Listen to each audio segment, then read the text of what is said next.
Subsidy election के लिए तशहीरी मुहिम खत्म, वोटिंग 4 दिसंबर को। पीएफआई से मुंसलिक एक केस में 8 मुलजिमीन जमानत पर रिहा। केसीआर की बेटी कविता को सीबीआई ने तलब किया। छत्तीसगढ़ असेंबली में नया रिजर्वेशन बिल मुत्तफिका तौर पर मंजूर, बिल गवर्नर को भेजा गया।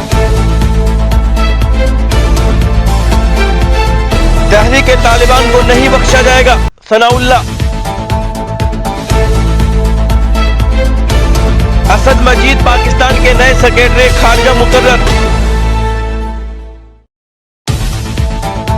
सिद्धू मूसेवाला कत्ल केस का मरकजी मुलजिम फरार, कैलिफोर्निया से गिरफ्तार।